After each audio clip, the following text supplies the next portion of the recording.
こんにちは、ペンタロウです。フルカウル、ハーフカウルバイク国内海外メーカー50台の前傾度合いをランキングしました。バーハンドルのハーフカウル、カウルがないセパレートハンドルも入れています。見どころはホンダやヤマハのあの辺がかすむほどの海外勢。計測方法は例によってペンタロウ前傾率計算式です。では総合50位から。50位、モトグッチ V7 ストーンコルサ。身長175センチ 18.4%、 身長160センチ 25.8%。 モトグッチのちょっとレーシーに見えるコルサはポジションはバーハンドルで通常の V7 と同じなのでほぼ直立です。純正セパレートハンドルもあるのでこちらに変えるとより気分が上がるかもしれません。49位、ホンダ CB1300 スーパーボルドール。身長175センチ 21.0%、 身長160センチ 29.2%。ホンダの CB1300 はそろそろ終売と言われています。ネイキッドの CB1300 スーパーフォアと同じ乗車ポジションなので純粋にツアラーとして使いやすい楽な姿勢で乗れます。48位、スズキ GSX-S1000GT。 26.5%、 34.6%。 スズキのフルカウルツアラー GSX-S1000GT はツアラーとして振り切っているので前傾度合いも優しくほぼ直立です。気軽にロングツーリングできるポジションなので期待を裏切らないでしょう。もちろんハンドルは CB1300 同様バーハンドルです。47位、川崎忍者400。175センチ 26.8%、 160センチ 33.4%。 忍者400は安定のほぼ直立フルカウルバイクです。ストリートファイターの Z400 とほぼ前傾度合いが同じなので迷ったら見た目の好みで選べば良いでしょう。46位、川崎忍者 E1。 27.1%、 33.9%。 ペンタロウが補助金マックスで買って乗っている ZE1 のフルカウルバージョンです。フレームは忍者400と同じでリア周りのパーツなども完全に共用しているのでキャリアなども流用できます。ヘルメットホルダーが上に移設されて使いやすくなりました。電動バイクは夏も車体が全く熱くないので暑さが苦手な人にもおすすめです。45位、川崎忍者 1000SX。 175センチ 27.4%、 160センチ 35.0%。 忍者1000はツアラーの位置づけでスズキ GSX-S1000GT と並ぶフルカウルツアラーとなっています。44位、川崎忍者250。 29.0%、 35.9%。 忍者250と忍者400は車体が同じです。250はバランスが取れているので 250cc で使いやすいバイクを探している人には乗車ポジションも楽で良い選択肢になるかもしれません。43位、スズキジクサー SF250。 175センチ 31.0%、 160センチ 38.3%。 ジクサー250のフルカウルバージョンです。 V ストローム 250SX が発売されてそちらの方が売れているようです。エンジンは油冷短気筒でオイル交換の指定は水冷と同様なので暑い夏の車体への負荷も空冷より良さそうです。42位、ホンダ CBR400R。 31.4%、 39.1%。 CBR400R は2024年のモデルチェンジで見た目の雰囲気が変わりました。個人的には精悍になって好きです。かつての CB400 スーパーフォア最終モデルと同じくらいの値段ですがCB400 は生産終了から2年ほど経つのにまだウェブに載っています。41位、川崎 Z900RS カフェ。175センチ 31.8%、 160センチ 39.8%。 Z900RS のカフェはスタンダードモデルより前傾姿勢です。スタンダードモデルは海外のローシートが標準で付けられているためケツ板報告が多いモデルですがカフェならだいぶ軽減されるでしょう。相変わらず大型クラスでは驚異の売れ行きとなっています。40位、スズキ GSX250R。 32.6%、 40.1%。 スズキの重量級 250cc で今時の 600、700cc クラスの車重に近くなっています。前傾度合いは緩めなので余裕で1日走れるでしょう。長距離走行にも使いやすく夏も暑くなくペンタロウの夏の相棒となっています。39位、川崎忍者650。 175センチ 33.7%、 160センチ 42.1%。 忍者650は数少ないミドルフルカウルツアラーとして君臨していますがスズキ GSX-8R が強力なライバルとして登場しました。ステップはラバーになっていてオプションハイシートもあるので、こちらの方がより体の疲れは少なくできそうです。38位、スズキ GSX-8R33.9%、42.0%。GSX-8R は2024年発売モデルで、前年に発売された 8S の仲間です。設計が新しい分いろいろ優秀で、現行ミドルの中では高い完成度となっています。機械クラスではヤマハ MT-09 シリーズも装備が充実していて、上級モデルの SP はより充実しています。37位、ヤマハ YZF-R3R25 175センチ 34.0%、160センチ 41.6%。現行モデルは初期モデルから1センチハンドルが下がり、この順位となっています。他のメーカーより前傾気味ですが、ヤマハのフルカウルモデルの中では一番優しい姿勢です。36位、アプリリアトゥオーノ 34.2%、42.3%。比較的前傾が深い傾向の海外メーカーフルカウルですが、こちらはなかなかツアラーな姿勢のモデルとなっています。ただし装備重量は 183kg で95馬力というパワフルマシンで、メーカー曰く稲妻のようにパワフル、雲のように軽くとのことです。35位、ハスクバーナービットピレン175センチ 35.4%、160センチ 43.6%。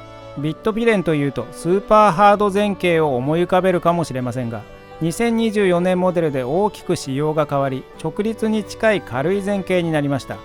参考までに2023年モデルなら上位10位にランクインできる水準です。34位、トライアンフスラクストン 38.8%、46.9%。スラクストンはファイナルエディションが発売されて終了予定ですが、今のところウェブに掲載されているので在庫はどこかにありそうです。ファイナルエディションの方は消えているので、こちらはメーカー完売でしょうか。この前傾水準からそろそろツアラーでもないよねというイメージになってくる人が多そうです。33位、川崎 ZX4R 175センチ 39.8%、160センチ 47.6%。ZX4R はステップ位置などもある程度上の方、後ろの方でスポーティーな乗車姿勢です。ただ前傾度合いは比較的優しく、ペンタローは個人的には1日走ってもそれほど疲れません。乗り味も相当乗りやすい仕立てなので、これ1台で何でもこなすという使い方でもギリギリいけそうなバランスになっています。32位、川崎 ZX25R 40.3%、48.1%。ZX25R と 4R はフレームは同じですが、シート高など寸法が少し違います。川崎らしく乗車姿勢は優しめなので、フルカウルスポーツモデルの中では扱いやすいでしょう。31位、アプリリアトゥオーノ V4 175センチ 41.3%、160センチ 50.1%。1100cc という大排気量にしては比較的優しめな姿勢になっています。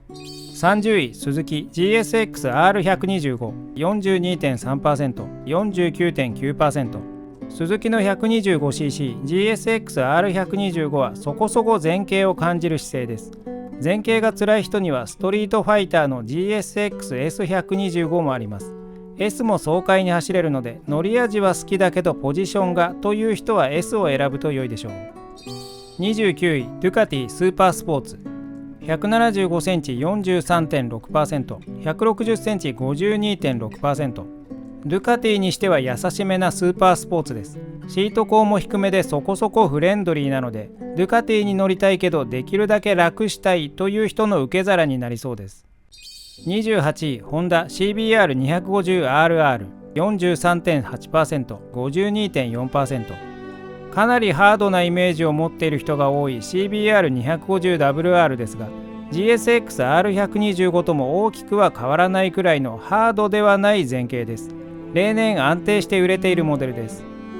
27位、川崎忍者 H2SX 175センチ 44.0%、160センチ 52.5%。ツアラーっぽいイメージ画像が多い H2 ですが、性能も前傾度合いも本格スポーツモデル側です。26位、トライアンフデイトナ 47.8%、56.9%。新型デイトナはセミハードくらいの前傾です。今時にしてはお手頃に感じる価格帯になっています。25位、ヤマハ YZF-R125-15 175センチ 48.5%、160センチ 57.0%、125cc と 155cc のフルカウルスポーツモデルです。125cc でここまで深い前傾は珍しく、GSX-R125 と比べても 5% 以上開きがあるので、体感はかなり違います。高身長の人ならそれほどでもないかもしれません。24位、ホンダ CBR650R、48.7%、58.1%。ツアラー姿勢ではないホンダの 648cc4 気筒モデルです。ステップ1その他振り切ってはいませんが、長距離長時間走行は相当な前傾姿勢慣れが必要です。23位、アプリリア RS660、175センチ 49.4%、160センチ 57.9%。ハンドル位置が低めですが、前方距離が遠くないので見た目ほど前傾にはなりません。22位、スズキ SV650X、49.4%、58.9%。ヘタレペンタローの愛車の一つで出番が少なく旅立つことになりました。V ツインエンジンが素敵で前傾姿勢で体幹を鍛えたい人にはちょうど良いポジションだと思います。21位、ホンダフォーク11、49.7%、59.1%。フォーク11は現行で終了すると言われています。まだウェブに普通に載っているので在庫がある店で買えると思いますが、欲しい人は早めに動くと良さそうです。ここで各メーカーのカウルモデル前傾平均値を出してみました。一番優しいのはモトグッチの 18.4% です。それはそうですね。次がハスクバーナーの 35.4%、ピットピレンが優しくなったためですね。次が川崎 37.8% です。川崎は前傾が深い ZX シリーズと直立に近い無印忍者シリーズがあり、無印シリーズが優しい方向に引き下げています。続いてスズキの 38%、川崎とほぼ近くツアラー系乗車姿勢のラインナップが多いです。次はホンダの 44.5%、国内メーカーでは前傾度が深い方ですが、海外を含めるとそうでもないようです。アプリリアが 46.1%、トライアンフが 49.1%、KTM が 52.5% と続き、国内メーカー前傾トップのヤマハ 52.8% が続きます。そして MV アグスタ 56.9% の後、最高峰がドゥカティの 58.9%、そして BMW の 60.7% です。さらにビモータが 63.1% と最高ですが、こちらは計測できたのが1モデルです。では20位から上に移ります。20位、スズキはやぶさ 50.1%、58.9%。はやぶさは十分にハードです。姿勢が楽で長距離ツーリング向きというコメントは相当慣れている人なので鵜呑みにしない方が良いです。ペンタローは最近はやぶさが気になっていますが、ヘタレなので倉庫の肥やしになりそうです。19位、ホンダ CBR600RR、175センチ 51.2%、160センチ 59.8%。かなり厳しそうなイメージのホンダ WR ですが、意外に優しく19位です。CBR650R とも実際は大差がないので、先入観から入るとむしろ楽だと感じるかもしれません。18位、KTM RC125、52.2%、61.8%。125cc ですが、ヤマハの YZF-R125 の上を行く前傾です。17位、KTM RC390、175センチ 52.9%、160センチ 62.4%。ネイキッドの390デュークは 398.7cc に上がりましたが、フルカウルの RC は 373cc となっています。16位、ヤマハ XSR900GP、56.2%、65.7%。XSR900GP はネイキッドの XSR900 のハーフカウルモデルです。16位とはいえ、このレベルは相当前傾が深いので、気になっている人は現物チェックをおすすめします。アンダーカウルオプションもあり、これをつけるとフルカウルっぽくなります。15位、MV アグスタ F3、175センチ 56.4%、160センチ 65.5%。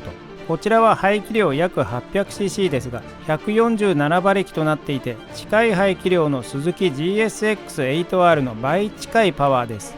その分最大トルク発生回転数が高く、同じ 800cc 前後でもキャラクターがかなり違います。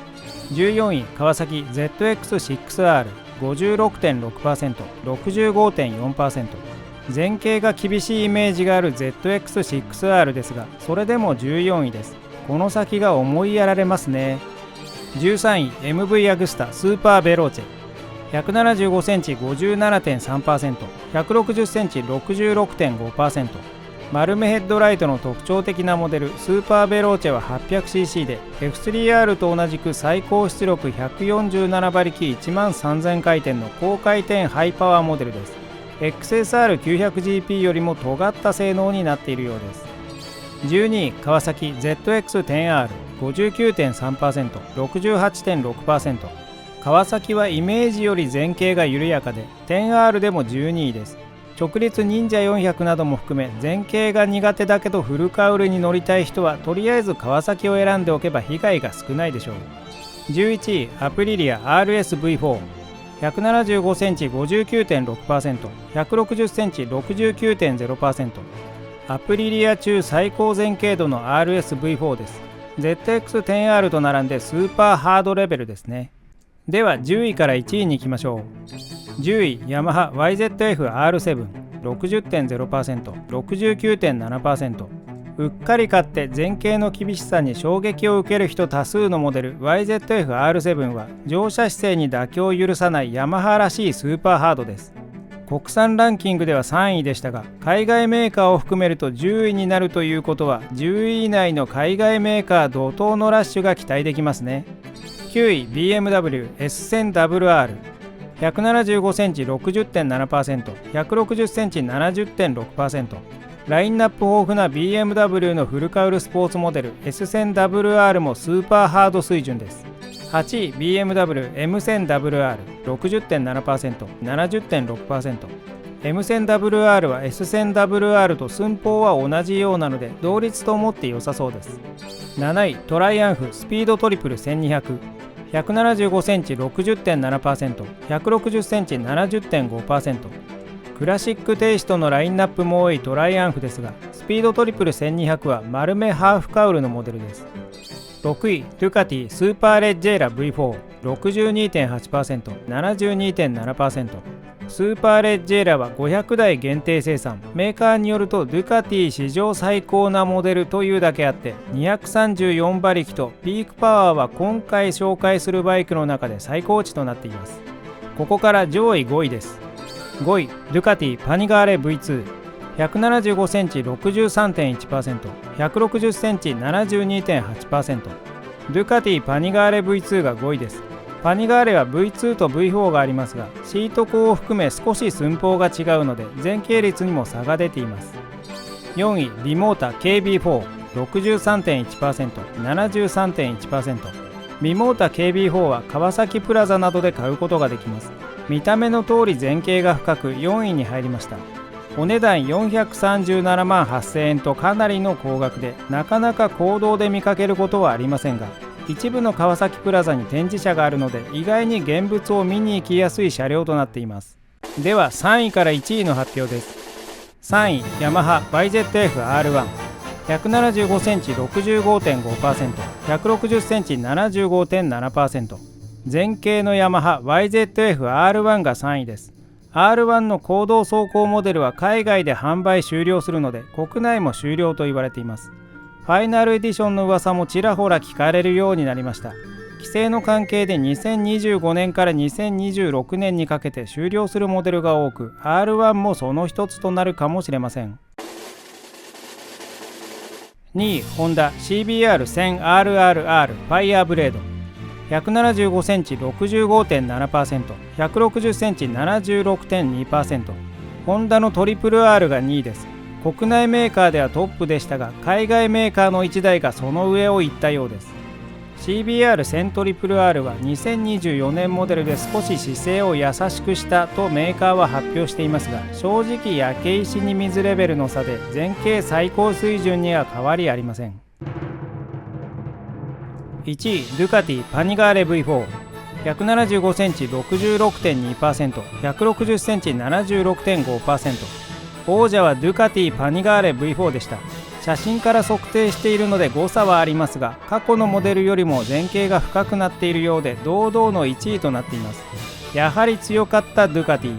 ただホンダもヤマハも測定誤差の範囲なので、これらは人によって感覚順位は入れ替わるかもしれませんね。さて皆さんのバイクは何位だったでしょうか。上の方のバイクに乗られている方は体幹筋力に自信を持って良さそうです。腕の長さなど体型によって体幹はいくらか変わるので、人によって体幹は多少入れ替わると思いますので、車両選びの際にはできるだけ現物を確認するのがおすすめです。